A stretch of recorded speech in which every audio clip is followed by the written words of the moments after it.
So இந்த வீடியோவில் investors மைண்ட்ல இருக்க ஒரு கேள்வியை தான் நான் வந்துட்டு பதிலாக சொல்ல போறேன். என்ன அப்படின்னா, டாடா மோட்டார் ஷேர் வந்து ஏன் கிராஷ் ஆச்சு?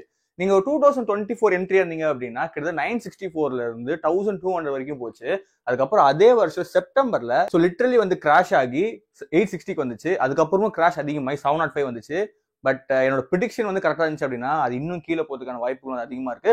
ஸோ இந்த வீடியோல அதை பத்தி டிஸ்கஸ் பண்ண போறோம். டாடா மோட்டார்ஸ் ஏன் ஃபாலோ ஆகுது, இதுக்கு மல்டிபிள் ரீசன்ஸ் இருக்கு. ஸோ என்ன கன்வின்ஸ் பண்ற மாதிரி ஒரு ரீசனை நான் கஷ்டப்பட்டு கொஞ்சம் ரிசர்ச் பண்ணி கண்டுபிடிச்சேன். ஸோ அது கேட்கறதுக்கு ஒரு மாதிரியா இருந்தாலும் பட் ஸ்டில் அதுதான் வந்து உண்மை. ஸோ இந்த வீடியோ அதை பத்தி டிஸ்கஸ் பண்ண போறோம். இந்த வீடியோ ஆரம்பிக்கிறதுக்கு முன்னாடி 2 டிஸ்க்ளைமர் தான். நம்பர் 1, இந்த வீடியோ கம்ப்ளீட் எஜுகேஷன் பர்பஸா இருக்கும் எழுதிருக்கேன் பாத்தீங்களா. ஸோ இந்த வீடியோ பார்த்துட்டு நீங்க ஷேரை வாங்கினாலும் சரி, இல்ல வித்தாலும் சரி, இல்ல நீங்க எந்த முடிவு எடுத்தாலும் சரி, அது உங்க ஓன் ரிஸ்க்ல தான் இருக்கும். ஏன்னா நீங்க கஷ்டப்பட்டு பணம் சம்பாதிக்கிறீங்க, அதுக்கு நீங்க தான் உத்தரவாதமா இருக்கணும்.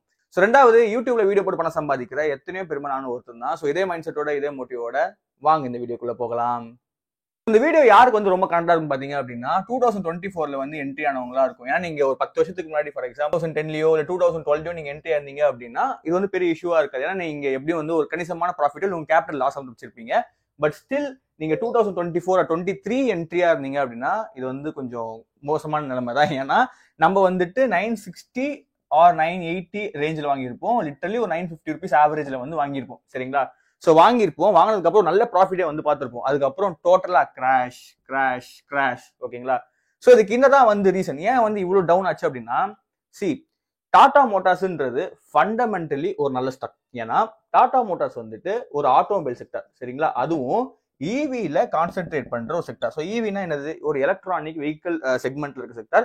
இந்தியாவிலே கன்சிடரபிளி நம்பர் 1 திகழ்ந்துட்டு இருக்க ஒரு செக்டர். இவங்க முக்கியமான ப்ராடக்ட் என்னது, கார்ஸ் தான். ஸோ அதுவும் கிராஷ் டெஸ்ட் பாஸ் ஆச்சு, குவாலிட்டி வைஸ் சூப்பரா இருக்கு. ஏன்னா இவங்க ஒரு ஈகோ சிஸ்டம் இருக்கு. ஸோ ஈகோ சிஸ்டம்னா என்ன, ஸோ இவங்க ஈவி கார்ஸை வந்து தயாரிக்க போறாங்க அப்படின்னா ஈவில வந்துட்டு பேசஞ்சர் வெஹிக்கிள்ஸும் இருக்கு, அதே மாதிரி கமர்ஷியல் வெஹிக்கிள்ஸும் இருக்கு. இது தனி கான்செப்ட், பட் அப்புறம் வரேன். சரிங்களா? ஸோ எது தயாரிச்சாலும் அவங்களுக்கு ஒரு ஈகோ சிஸ்டம் இருக்கணும், அது உருவாக்குறதுக்கான பேக்ரவுண்ட் இருக்கணும். ஸோ இவங்க கிட்ட வந்து டாடா பவர் இருக்கு. So EV vehicle electronic vehicle, so அதுக்கான ஒர்க் ஸ்டேஷன்ஸையும் பவர் ஸ்டேஷன்ஸையும் இவங்களால வந்து உருவாக்க முடியும். 2வது, இவங்க டாடா எலக்ஷன் டாடா டெக்னாலஜிஸ் இருக்கு. தைரியமா இவங்களால அவங்க கொடுக்க போற கார்ஸுக்கு ஓலா மாதிரி இல்லாம இவங்க கிட்ட சர்வீஸ் வந்து ப்ரொவைட் பண்ண முடியும். சரிங்களா? சாஃப்ட்வேர் ஏரியாவும் கால் சென்டர்ஸ் மூலமாவும் இவங்க சர்வீஸ் வந்து ப்ரொவைட் பண்ண முடியும். அடுத்து பாத்தீங்கன்னா டாடா கேபிட்டல். ஸோ இவங்களுக்கு தேவையான ஃபண்ட்ஸை கலெக்ட் பண்றதுக்கும் மேனேஜ் பண்றதுக்கும் கூட ஒரு நல்ல ஆர்கனைசேஷன் இருக்கு. லாஸ்ட் பட் நாட் லீஸ்ட், இவங்க கிட்ட வந்து டாடா ஸ்டீல் இருக்கு. ஸோ டாடா ஸ்டீலோட பிரதானமான தொழில் என்ன, ஸ்டீல் தயாரிக்கணும். ஸோ ஸ்டீல் தயாரிக்க வச்சு இவங்க கார் தயாரிக்க முடியும். So it is an literally monopoly manufacturing company. இவங்க வெளியெங்கும் போக தேவையில்ல, 90% இவங்களால முடியும். அப்படி இருந்தும் அப்படின்னா கிராஷ் கிட்டத்தட்ட 2024ல இருந்து 2025க்குள்ள கிட்டத்தட்ட they lost 30% of their market. So 30% absolute crash. So it have been crash. சரிங்களா? ஸோ இதுக்கான ரீசன் பாத்தீங்க அப்படின்னா டாடா மோட்டார்ஸ் வந்து டாடா மோட்டார்ஸ் டிவிஆர்ல ஒரு மைனர் ஃபிளா வந்து பண்ணிட்டாங்க. அதுதான் வந்து இவ்வளவு பெரிய இம்பாக்ட் வந்து கிரியேட் பண்ணிருக்காங்க. ஸோ நீங்க வந்து கேட்கலாம், டாடா மோட்டார்ஸ் என்னப்போ அப்படி பண்ணாங்க, நீ சொல்ற அளவுக்கு பெரிய கேட்டீங்க அப்படின்னா இதோட பெர்ஸ்பெக்டிவ் தான் இப்ப நான் சொல்ல போறது. கொஞ்சம் கவனமா கேளுங்க. அதுக்கப்புறம் கமெண்ட் செக்ஷன்ல வந்து நீங்க என்ன சொல்லிக்கலாம். சரிங்களா? ஓகே. ஸோ டாடா மோட்டார்ஸ் உங்க எல்லாருமே தெரிஞ்சிருக்கும் அந்த ஷேர்ஸ் பத்தி. பட் ஸ்டில் நீங்க ஒரு 2020 or 24 என்ட்ரி வந்தீங்கன்னா டாடா மோட்டார்ஸ் டிவிஆர் பத்தி உங்களுக்கு பேசுறதுக்கு வாய்ப்பு இல்லை. அதை பத்தி நான் சொல்றேன். டாடா மோட்டார்ஸ்ன்றது கொஞ்சம் காஸ்ட்லியான ஸ்டாக். ஏன்னா கிட்டத்தட்ட 900 ருபீஸ் வரைக்கும் போச்சு டாடா மோட்டார்ஸ்.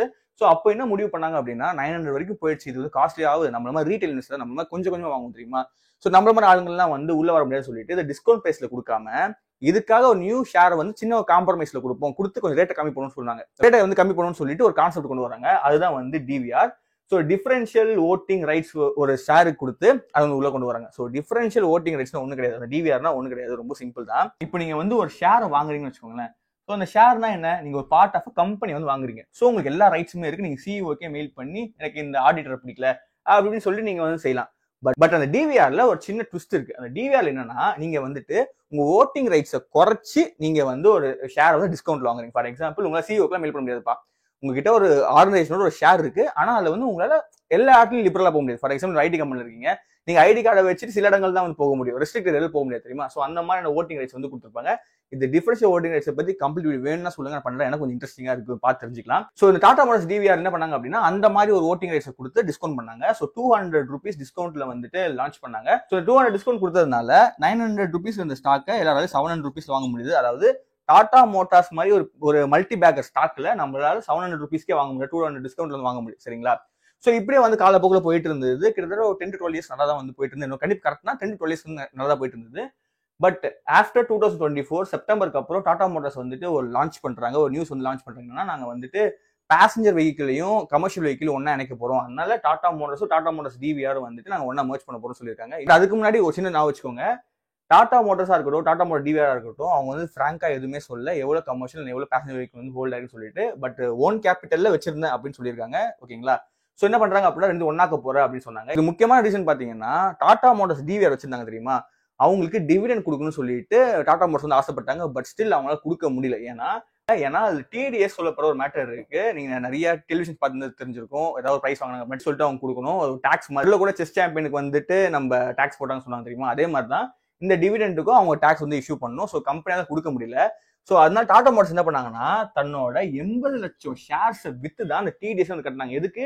நான் டிவிடெண்ட் வந்து கொடுக்கணும்னு ஆசைப்பட்டாலும் அந்த டிவிடெண்ட் கொடுக்கணும் அப்படின்னா 80 lakhs கொடுக்கணும். ஸோ அதுவும் டாடா மோட்டார்ஸ் செஞ்சு அதை வந்து வித்து கொடுத்தாங்க.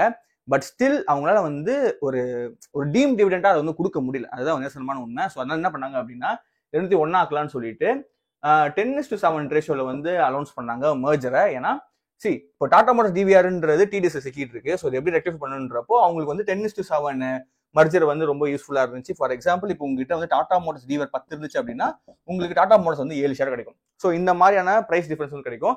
இது பேர் தான் நம்ம ஆர்பிட்ராஜ் டிஃபரன்ஸ் சொல்லுவோம். அதாவது ஒரு ஷேருக்கும் இந்த ஷேருக்கும் இருக்க பிரைஸ் டிஃபரன்ஸ், இல்ல என்எஸ்சில இருக்க பிரைஸ் பிஎஸ்சில வந்து மாறுபடுது தெரியுமா. ஸோ இது பிரைஸ் வந்து ஆர்பிட்ராஜ் சொல்லுவோம். ஸோ இந்த ஆர்பிட்ராஜ் வந்து அவங்க டேலி பண்ணணும் அப்படின்னு சொல்லிட்டு இதுக்கு நிகரான வேல்யூல வந்து கொடுத்துருக்காங்க. ஸோ மர்ஜர் டிமர்ஜர் பத்தி கம்ப்ளீட் வீடியோ போட்டிருக்கேன், ஜென்ரலாவே போட்டிருக்கேன், வேணா செக் பண்ணி பார்த்துக்கோங்க, டிஸ்கிரிப்ஷன் லிங்க் தரேன் சரிங்களா. ஸோ இந்த மாதிரியான விஷயங்களை வந்து பண்றாங்க. அதுக்கப்புறம் வந்து சேர்ந்துருச்சு. பட் சேர்ந்ததுக்கு அப்புறம் தான் முக்கியமான விஷயத்தை வந்து எஃப்ஐஎஸ் வந்து முடிவு பண்றாங்க. எஃப்ஐஎஸ் யார் பாத்தீங்க அப்படின்னா ஃபாரின் இன்ஸ்டிடியூஷனல் இன்வெஸ்டர்ஸ். நீங்க எந்த ஷேர், ஒரு மல்டி பேக்கர் ஸ்டாக் எடுத்தாலும் சரி, நிஃப்டி 50 இருக்க டாப் ஷேர்ஸ் எடுத்தாலும் சரி, அதுல எஃப்ஐஎஸ் தான் பாதி ஷேர்ஸ் வந்து வச்சிருப்பாங்க. ஒரு கிட்ட சொல்ல போனா அப்படின்னா 60% ஷேர்னு வச்சுக்கலாம், இல்ல மினிமம் 30% ஷேர்ஸ் வந்து வச்சிருக்கலாம். ஸோ இவங்க வச்சிருப்பாங்க சரிங்களா. ஸோ இவங்க தான் வேல்ஸ்ன்னு சொல்லுவோம். இப்போ இந்த ஷேர் மார்க்கெட்ல மேல கீழே மார்க்கெட் போகுது தெரியுமா, அந்த பிளக்சுவேஷனை கண்ட்ரோல் பண்றது இவங்க தான். ஏன்னா ஒரு ஷேரை வாங்கும் போது மேல போகும், விற்கும் போது கீழே இருக்கும். இவங்க தான் ஷேர் மார்க்கெட் சரிங்களா. ஸோ இதை பண்றது தான் இந்த எஃப்ஐஐஸ். அதுக்கப்புறம் நம்மளோட நாட்டிலையும் வந்து இந்த மாதிரி வெயிட் கைங்க இருப்பாங்க. அவங்க பேர் தான் வந்து DIS, domestic institutional investors. So இவங்க வித்தாங்கன்னா வாங்குவாங்க, இவங்க வித்தாங்கன்னா அவங்க சரிங்களா. பட் இப்போ 2024 இந்த இஷ்யூலாம் பண்ணதுக்கு அப்புறம் எஃப்ஐஎஸ் வித்த உடனே டிஐஎஸ் வாங்குறதுக்கு அவ்வளவு விருப்பம் இல்லை. ஏன்னா இன்னும் சீப்பர் பிரைஸுக்கு போறதுக்கு வாய்ப்பு இருக்கு, நம்ம அப்போ வாங்கிப்போம்னு சொல்லிட்டு வாங்கிட்டாங்க சரிங்களா. பட் வாங்கினாங்க அப்படின்னா மேல போறதுக்கான வாய்ப்புகள் இருக்கும். அது லாஸ்டா வர சின்ன ட்விஸ்ட் இருக்கானா மாதிரி விஷயங்கள்லாம் வந்து போயிட்டு இருக்கு. கிட்டத்தட்ட வந்து 8 lakh ஷேரை கொடுத்து தான் அவங்க டாக்ஸே வந்து கொடுத்தாங்க. அதுக்கப்புறம் டாடா மோட்டார்ஸ் என்ன நியூஸ் கொடுத்தாங்க அப்படின்னா, நாங்க வந்து ஸ்பிட் பண்ண போற ஷேர்ஸ், அதாவது நீங்க டாடா மோட்டார்ஸ் உங்ககிட்ட 1 இருந்துச்சு அப்படின்னா உங்களுக்கு 2 ஷேர் நாங்க தருவோம், ஸ்பிட் பண்ண போறாங்கன்னு சொன்னாங்க. ஸ்பிட் பண்றப்போ கேபிட்டல் சேமா தான் இருக்கும், அதுல இருந்து பிரைஸ் டிஃபரன்ஸ் இருக்காது, பட் ரேட் வந்து கட் ஆகும். ஏன்னா 2 பிரியுது தெரியுமா. ஸோ அது வந்து பெருசா எஃப்ஐஎஸ்க்கு வந்து பெருசா பிடிக்கல. ஏன்னா 1-2 ஸ்பிட் ஆகுது. ஸோ என்ன பண்ணுவாங்க அப்படின்னா, இதுக்காக ஷேர்ஸ் வந்து விற்க ஆரம்பிப்பாங்க, நிறைய நடக்கும்னு சொல்லிட்டு அவங்க முன்னெச்சரிக்கை அவங்க வித்துட்டாங்க. ஸோ விற்கும் போது பல்கா வித்தாங்க. அதுதான் வந்து ஃபர்ஸ்ட் லாஸ், அதுக்கப்புறம் செகண்ட் லாஸ், தேர்ட் லாஸ் சரிங்களா. இப்போ வரைக்குமே டிஐஎஸ் வந்து வாங்க விருப்பப்படல. பட் ஸ்டில் இது வந்து ஒரு ஃபிஷி கரெக்ஷன்ல இருக்கு. ஸோ ஃபிஷி கரெக்ஷன் இதெல்லாம் வந்து 2025 கிராஷ் என்ற வீடியோ கம்ப்ளீட் சொல்லியிருக்கேன், அதை வந்து செக் பண்ணி பார்த்துக்கோங்க சரிங்களா. ஸோ இந்த மாதிரி ஃபிஷி கரெக்ஷன்ல இருக்கு. இப்போ டிஐஎஸ் வந்து வாங்கினாங்க அப்படின்னா வாங்குவாங்க, அப்படி இல்லை இன்னும் அடிச்சு தான் வந்து வாங்குவாங்க. இது வந்து புதுசு கிடையாது. ஏன்னா டாடா டெக்னாலஜி அப்படிதான் வந்து அடிச்சு வாங்கினாங்க. ஸோ வந்துட்டு நியூஸஸ் எல்லாம் ஸ்ப்ரெட் பண்ணி தான் வாங்கினாங்க. ஸோ இந்த மாதிரி விஷயங்கள்லாம் வந்துட்டு நடந்துட்டு இருக்கு அப்படின்னு தெரிஞ்சுக்கோங்க. ஸோ இதுதான் one of the main reason Tata motors வந்து ஃபாலோ வருது. என்னடா நீ வந்து எல்லாம் தெரிஞ்ச மாதிரி பேச நினைச்சுக்காதீங்க. நீ ஒரு ஷேர் கீழே போகுது அப்படின்னா எக்கனாமிக்கல் ரீசன்ஸ் இருக்கலாம், அப்புறம் வந்துட்டு மேல் ஃபங்க்ஷன்ஸ் இருக்கலாம், மேனுஃபேக்சரிங்ல டிஃபால்ட் இருக்கலாம், இல்ல கரெக்டான ஆர்கனைசேஷன் பண்ணாம இருக்கலாம், அதே மாதிரி இந்த மாதிரி ரீசன்ஸாகவும் இருக்கலாம் சரிங்களா. ஸோ இது வந்து என்னோட பெர்ஸ்பெக்டிவ். சில பேர் சொல்லுவீங்க ஜாகுவார் வந்துட்டு சேல் பண்ணல அதனால டேஷ்னு சொல்லிட்டு, சில பேர் என்ன சொல்லுவாங்க, இல்ல ப்ரோ டாடா மோட்டார்ஸ் வந்து ஒரு செப்பரேட் பிளான் வச்சிருக்காங்க அப்படின்னு சொல்லலாம். நீங்க என்ன வச்சுட்டாலும் சரி, அது உங்களோட கருத்தாக ரியலி ரெஸ்பெக்ட் தட் சரிங்களா. பட் ஸ்டில் இது வந்து நான் சொல்றது ஒரு ஒன் ஆஃப் த முக்கியமான ரீசன். ஏன்னா இந்த மாதிரி சின்ன சின்ன விஷயங்களை ஷேர் மார்க்கெட் மொமெண்டமே வந்து கண்ட்ரோல் பண்ணும். அது ஏன்னா எஃப்ஐஎஸ் ஒரு மூட் ஸ்விங்ஸ் எப்படி இருக்கும் நமக்கு தெரியாது சரிங்களா. ஓகே, ஸோ லிட்டரலி இதுதான் வந்து டாடா மோட்டார்ஸ் கிராஷ் ஆச்சு அப்படின்னு சொல்லிட்டு என்னோட பெர்ஸ்பெக்டிவ். இதை பத்தி நினைக்க சொல்லி கமெண்ட்ஸ் கம் பண்ணுங்க.